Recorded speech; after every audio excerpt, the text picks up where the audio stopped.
Over 65 and feeling like your balance isn't what it used to be? Here's something they don't tell you at the doctor's office. In Japan, people over 70 have hip fracture rates nearly 40% lower than similar populations in the West. And researchers keep pointing to one factor that isn't diet, isn't genetics, and isn't expensive supplements. It's a specific type of movement most of us have never even heard of, let alone practiced. And before we get to that number one exercise that changes everything, I need to walk you through 5 other Japanese practices that set the stage. Because doing the top one without understanding these 5 is like trying to build the roof before you've poured the foundation. So if you're over 65 or caring for someone who is, stay with me. Number 5 is going to surprise you because it involves something you probably do every single day but in completely the wrong way. Number 4 will challenge what you think you know about stretching. Number 3 is so simple you'll wonder why no one ever taught it to you in school. Number 2 involves your breath in a way that actually rebuilds bone density. And number 1, the exercise we're building toward, takes about 90 seconds, requires no equipment, and has been shown in some community health surveys to correlate with a dramatic drop in fall risk among older adults. Before we go further, do me a favor. Drop a comment right now with your age and where you're watching from. I want to know who's in this community, because what I'm about to share works differently depending on where you're starting. If you're 72 in Toronto, your needs might be different from someone who's 68 in Austin, and I read every single comment. Let's start with number 5, and this one is going to feel almost too easy. It's called floor sitting, or more specifically, the practice of getting down to the floor and back up again multiple times throughout the day. In Japanese homes, especially among older generations, chairs are less common than you might think. People sit on tatami mats, on low cushions, on the floor itself. They lower themselves down, they rise back up, often dozens of times a day without even thinking about it. Why does this matter for you? Because the ability to get up from the floor without using your hands is one of the most powerful predictors of longevity and independence in older adults.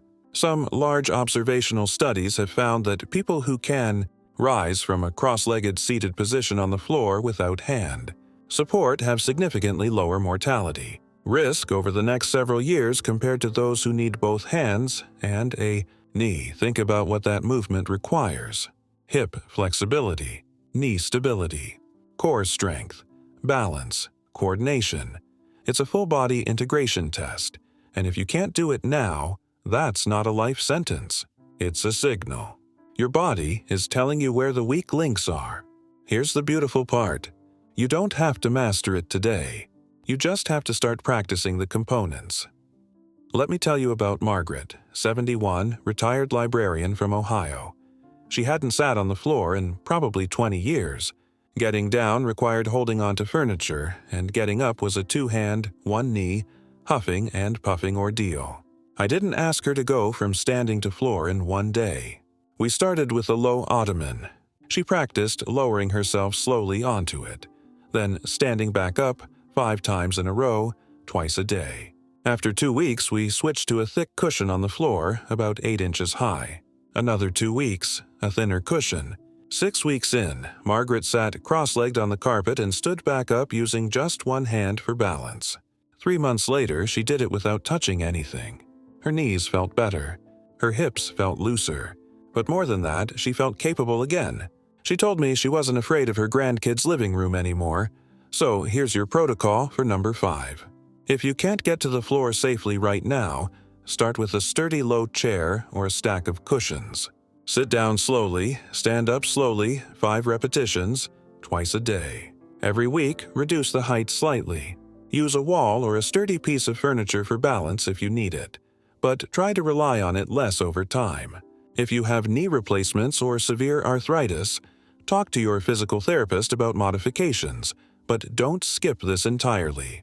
Even practicing the lowering and rising motion from a higher surface builds the strength and control you need. Why does Japan have this advantage built in? Because their traditional living spaces never let those movement patterns atrophy. We, on the other hand, have engineered them out of daily life. Couches, office chairs, car seats, all of them keep us in a narrow range of motion. Floor sitting forces your body to maintain flexibility and strength, or you lose the ability to participate in your own home. It's use it or lose it, and most of us have been losing it for decades without realizing. Now, here's the kicker. Once you can get down and up with control, you unlock a whole world of floor-based movement that keeps your joints healthy and your balance sharp. Which brings us to number 4, and this is where people get it wrong. Number 4 is dynamic stretching, but not the kind you learned in gym class. In Japan, especially in practices rooted in martial arts and traditional physical culture, stretching isn't about holding a static position for 30 seconds and calling it done. It's about moving in and out of ranges of motion with control, breathing through it, and challenging your balance at the same time. Think less bend and hold, more bend, reach, shift, return. This type of stretching doesn't just increase flexibility. It trains your nervous system to trust those ranges of motion under load, which is exactly what you need to prevent falls. Research from movement. Science centers suggest that dynamic stretching before activity can improve functional performance in older adults more effectively than static stretching alone, particularly when it involves multiplanar movement. Multiplanar just means moving in different directions, not just forward and back. Side to side, rotation, diagonal reaches. Your daily life isn't linear. You twist to grab something off a shelf. You step sideways to avoid a curb.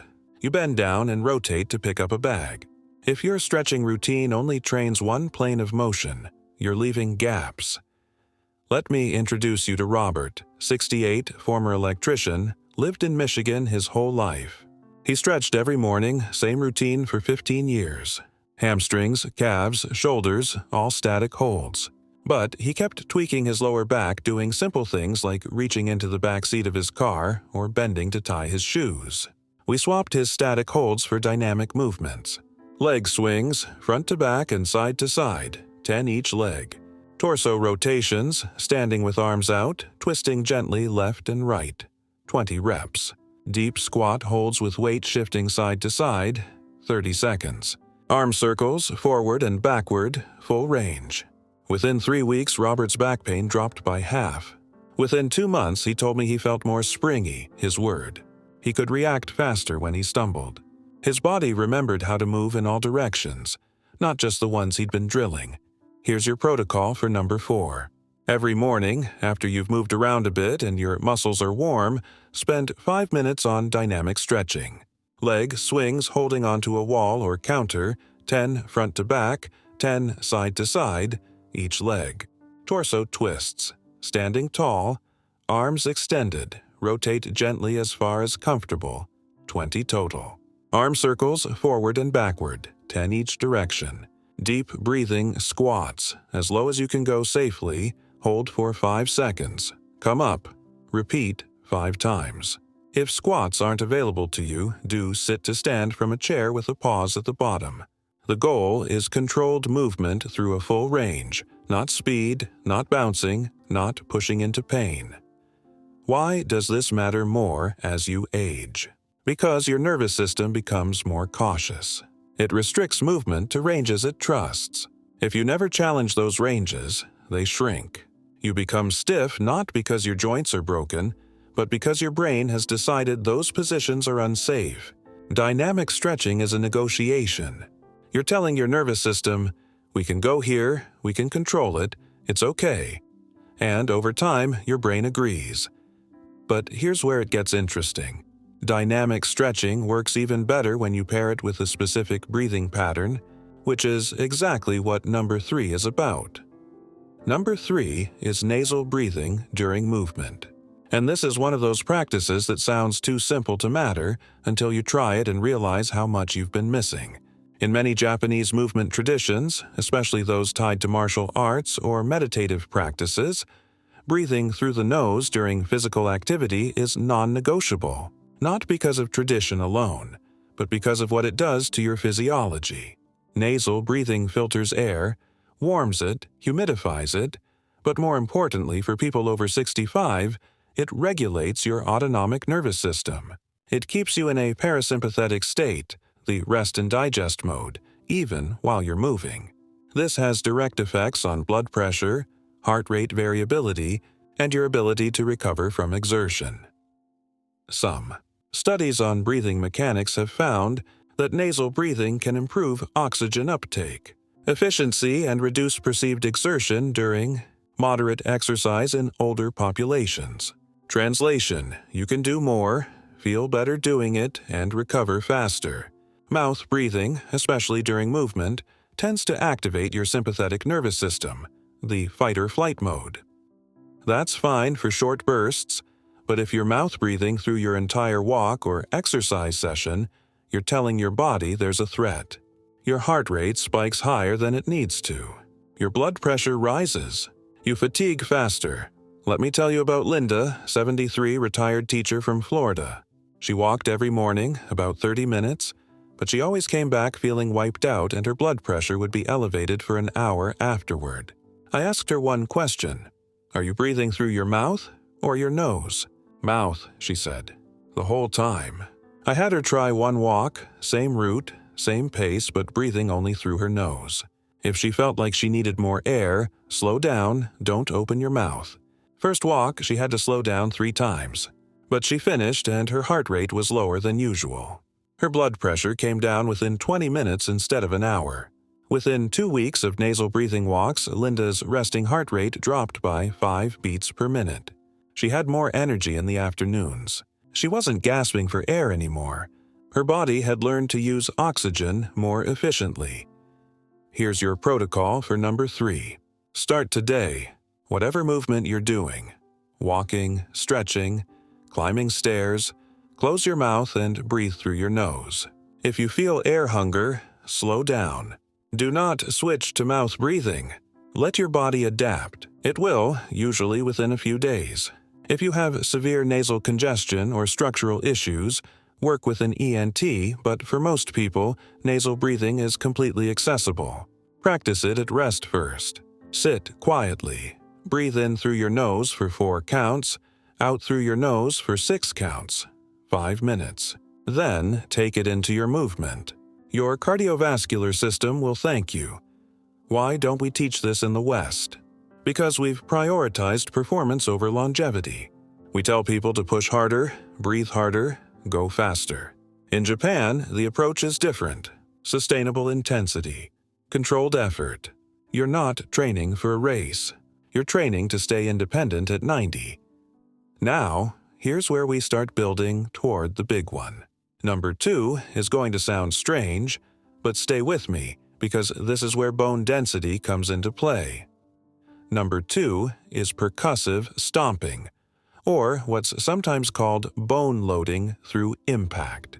In traditional Japanese dance forms and some martial arts warm-ups, practitioners perform deliberate, controlled stomps, striking the ground with the heel or the whole foot in a rhythmic pattern. It looks almost ceremonial, but the effect is deeply physiological. Bone is living tissue.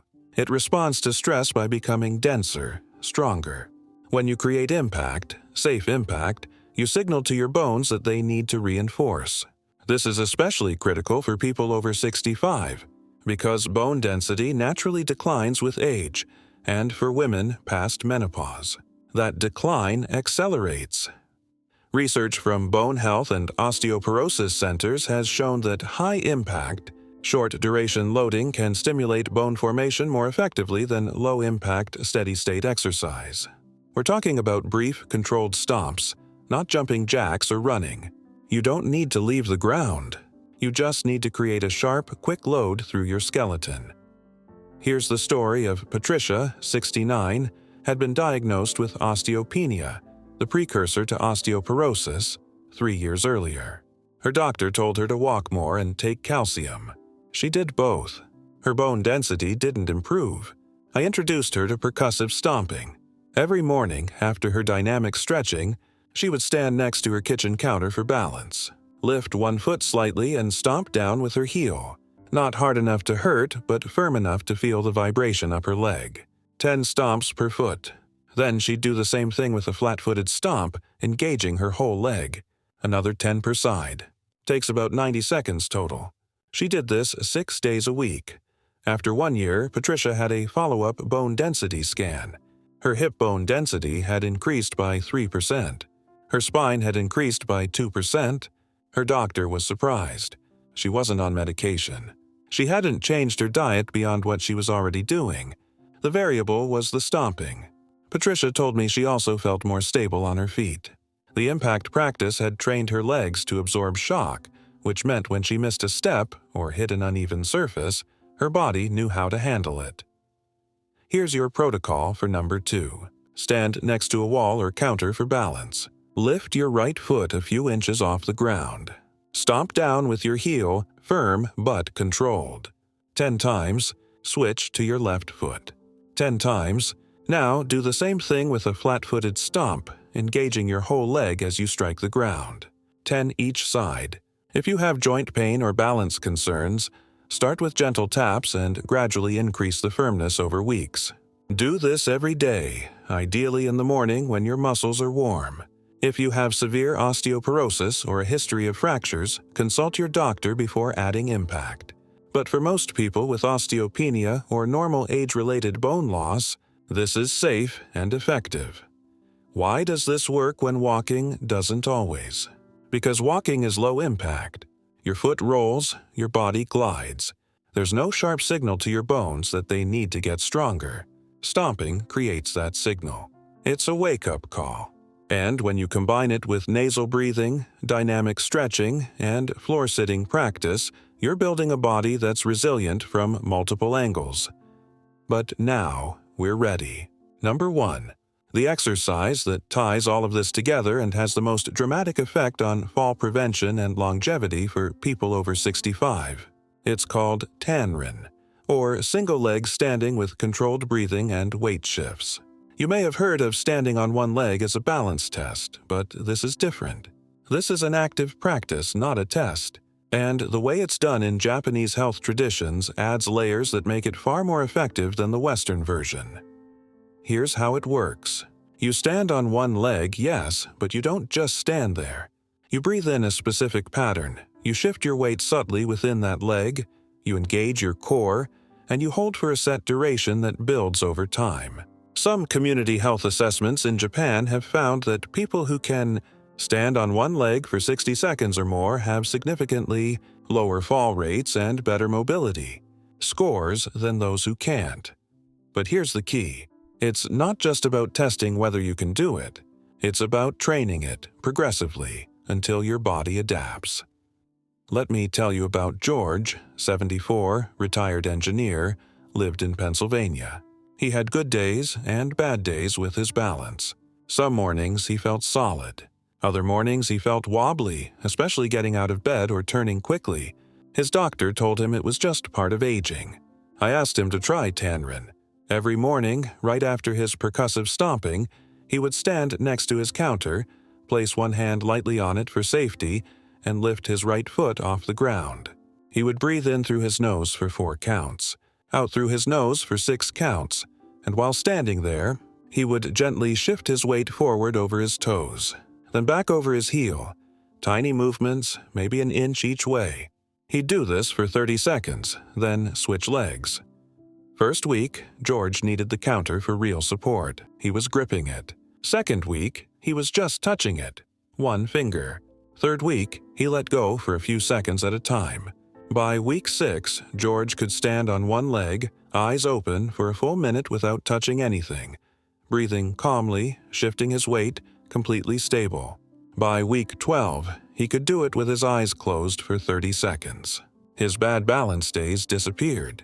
He told me he felt like his body had relearned how to calibrate itself in space.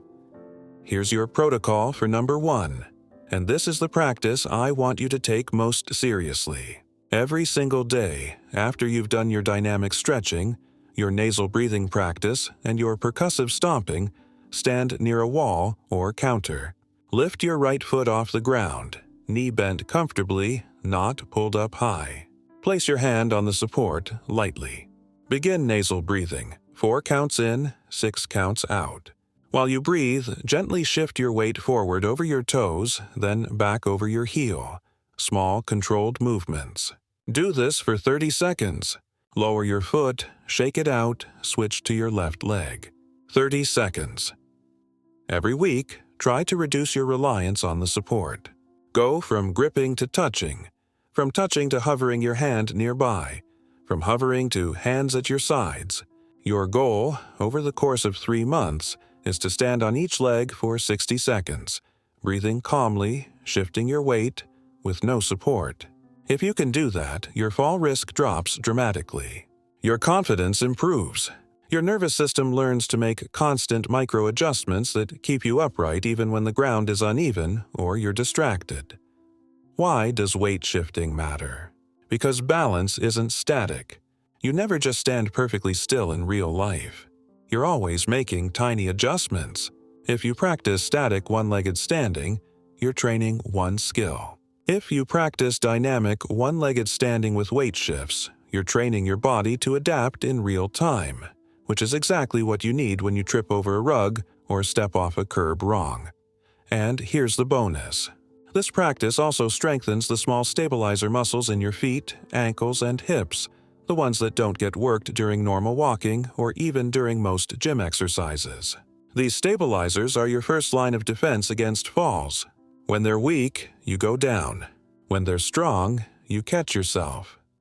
Now, let's put all 6 together, because this isn't about doing one thing. It's about creating a daily movement routine that addresses every dimension of aging well. You start with floor-sitting practice, lowering and rising, building the strength and flexibility that keeps your hips and knees functional. You add dynamic stretching, moving through ranges of motion in all directions, teaching your nervous system that your body is capable and safe. You layer in nasal breathing, calming your system, improving your oxygen efficiency, keeping your heart and blood pressure in a healthy range. You integrate percussive stomping, sending a clear signal to your bones that they need to stay dense and strong. And you finish with Tanrin, the single-leg standing practice with weight shifts, training your balance, your stabilizers, your confidence. The whole routine takes about 15 minutes. You can do it in your living room. You don't need special equipment. You don't need a gym membership. You just need consistency, 6 days a week, every week for the rest of your life. And I'm not exaggerating when I say this can be the difference between living independently at 85 and needing assistance at 75. Why don't more doctors tell you about this? Because Western medicine is built around interventions, medications, surgeries, not daily practices. There's no prescription for floor sitting. There's no pill that replaces balance training. But in Japan, this isn't alternative medicine. It's just medicine. It's what people do. And the results speak for themselves. Lower fracture rates, better mobility in old age, less fear of falling. Let me give you one more story, and this one ties it all together. Her name was Keiko, 81, living in a small town outside Kyoto. I met her during a research trip years ago. She invited me into her home, served tea, and we talked about aging. She told me she still walked to the market every day, about a mile each way. She still tended her small garden. She still got down on the floor to fold laundry and got back up without thinking about it. I asked her what her secret was. She laughed and said there was no secret. She just moved the way her grandmother moved, the way her mother moved, floor sitting, stretching every morning, breathing through her nose, stomping her feet to wake up her bones. Standing on one leg while she waited for the kettle to boil, she didn't call them exercises. She called them life. And that's the shift I want you to make. This isn't about adding a workout to your day. It's about weaving movement back into the fabric of your daily life, the way it used to be before chairs and cars and convenience engineered it out. So here's my final question for you, and I really want to know, which one of these 6 practices are you going to start with today, and why? Is it the floor sitting because you remember being able to do it as a kid? Is it the nasal breathing because you're tired of feeling winded? Is it the single leg standing because you've had a close call with balance and it scared you? Drop a comment and tell me. I read every one. And if you found this helpful, try it for 30 days and come back and let me know what changed. Your knees, your confidence, your energy. I want to hear it. Now go move.